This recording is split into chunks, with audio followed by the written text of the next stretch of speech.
Selamat siang para netizen dimanapun kita berada, salam inspirasi bagi kita semua. Ini sangat menarik ya, apakah gara-gara Tom Lembong membongkar bagaimana soal-soal bansos ya yang dianggap impor kalau nggak salah yang disebutkan dari Tom Lembong 1,3 juta ton ya, yang kemudian ya disampaikan oleh Tom Lembong bahwa wah ini kacau balau. Nah, apakah ada kaitannya dengan apa yang kemudian kita lihat saja ini. KPK sita dokumen korupsi pengadaan bansos presiden. Nah, apakah ada kaitannya dengan apa yang kemudian dibongkar oleh Tom Lembong begitu? Masalah soal bansos yang kacau balau ya.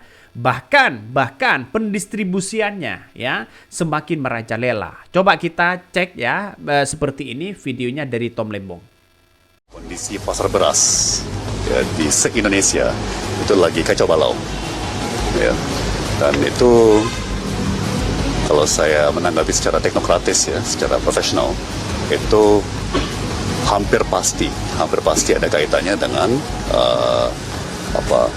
kebijakan yang diambil di saat-saat di bulan-bulan pemilu ya, terkait bansos. Ya. Ada indikasi bahwa kebijakan bansos yang ditempuh itu menguras stok bulog sampai 1,3 juta ton. Ya, itu angka yang sangat signifikan. Itulah tadi video Tom Lembong. Bagaimana dengan kalau kita narasikan apa yang kemudian disampaikan Tom Lembong di situ begitu kan ya. Seolah-olah membongkar bagaimana dugaan-dugaan bansos yang dimainkan ya, yang dimainkan.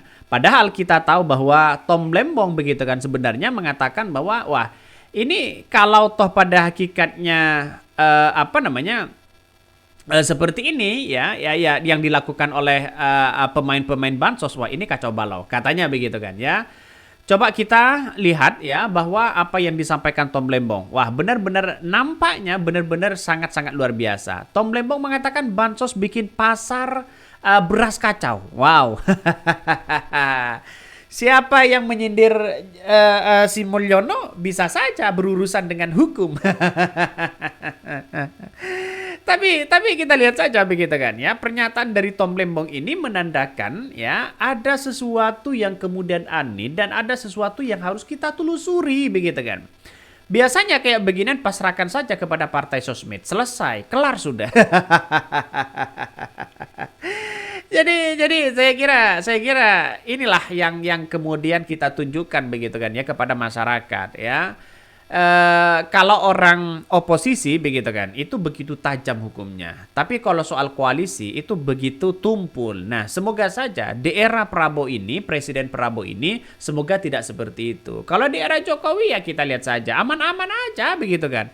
Orang tidak lolos seleksi pengamanan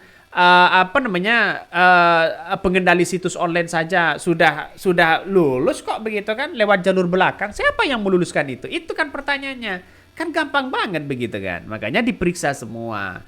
Saya kira sampai hari ini masih banyak nuansa-nuansa yang kemudian kita lihat begitu kan ya.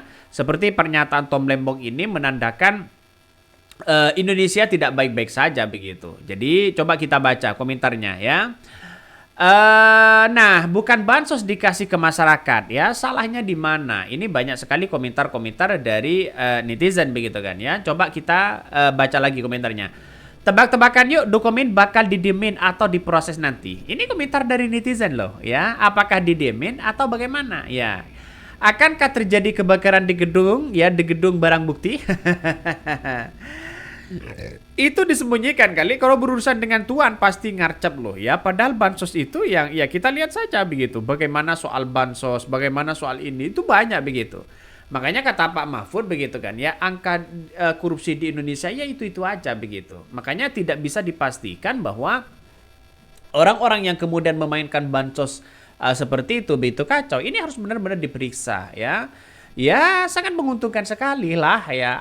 Apa yang disampaikan Tom Lembong ini menandakan ya bisa saja dengan adanya membongkar kepanikan sana sini ada serangan balik kepada Tom Lembong. Bisa saja begitu kan. Ya Mau bagaimana lagi begitu? Maka Pak Prabowo ini bersih-bersih semuanya. Siapapun orangnya itu benar-benar ditindak begitu kan ya. Jangan kasih ampun ya. Kalau bisa orang-orang yang korupsi itu siapapun orangnya harus benar-benar ya diperiksa dan diadili seadil-adilnya. Itu uang rakyat yang dimakan di situ begitu ya. Ini bayangkan ya, kasus Zarof Zilicar saja begitu. Sekarang sudah mulai tenggelam kok begitu kan. Takut nyanyian-nyanyian para oknum-oknum itu kena begitu kan ya. Ini sangat mengharapkan bos gedenya yang suka bagi bansos di pinggir jalan terlibat diproses. Sangat mengharapkan ada campur tangan ya di situ begitu. Jadi saya kira ya Pak Jokowi jangan takutlah begitu. Periksa saja orang-orang itu sebelumnya. Nah, itu baru penting di situ begitu. Jadi artinya apa? Artinya bahwa yang harus diperiksa siapa? Ya Mulyono begitu kan. Ya diminta pertanggungjawaban. Emang kalau sudah memimpin tidak mau diminta pertanggungjawaban. Ya, ini bukan soal pemimpin siapa begitu. Kalau seperti ini hukumnya gimana begitu. Di negara-negara lain itu wah sudah diadili kalau ada dugaan-dugaan itu begitu kan ya. Makanya saya kira apapun yang terjadi harus benar-benar diproses orangnya. Coba kita baca lagi begitu kan ya. Ini sangat menarik ya untuk kita baca. Ini KPK sita dokumen korupsi pengadaan bansos presiden. Padahal ini sudah menjadi ada yang sudah jadi tersangka ya. Ya, kita lihat saja di era Covid bansosnya sangat tinggi sekali di situ begitu kan. Ya, di daerah-daerah yang lain apalagi di Jakarta itu sangat tinggi sekali. Bahkan dari dokumennya sudah diperiksa, ada yang kemudian satu orang menjadi tersangka di situ, semuanya yang terlibat harus benar-benar diperiksa ya. Mulai dari tim penyidik juga mengagendakan ya bahwa pemeriksaan terhadap 2 orang ya ketika mau diperiksa sebagai saksi mereka malah ya tidak datang begitu, mangkir ya dari pemanggilan KPK. Ini perkara dugaan korupsi bansos ya seharga ya mencapai 200 miliar dan 6 juta paket bansos tahap 3 ya dan 5 dan 6 dengan nilai ya kontrak 19 miliar. Bayangkan di situ begitu kan. Yang seharusnya diberikan kepada rakyat marah dikong kali kong begitu kan.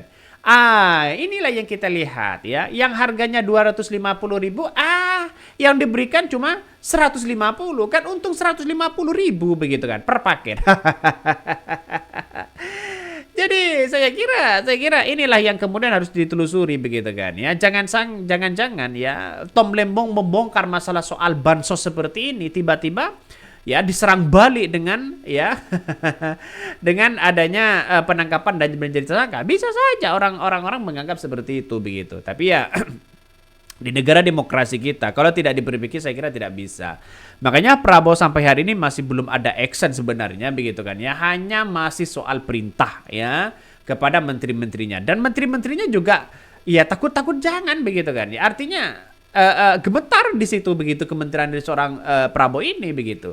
Masa iya yang hanya seperti judul, masa iya yang hanya kelas bawah yang ditangkap? Seharusnya kelas depan juga ditangkap begitu kan. Artinya kelas tinggi saja ya yang kemudian harus benar-benar diperiksa, harus benar-benar diadili. Kalau bukan petinggi-petingginya siapa lagi begitu kan ya yang bermain. Karena yang punya aksi di situ adalah para petinggi-petinggi dan oknum-oknum yang memainkan peran itu. Makanya Prabowo harus sikat semuanya, siapapun orangnya begitu kan. Jangan kasih ampun orang-orang kayak begitu. Ini ngeri-ngeri sedap ternyata ya. Oke, mungkin itu yang kami sampaikan ya. Tonton terus channel Hodari Podcast Rakyat ini. Jangan lupa di subscribe.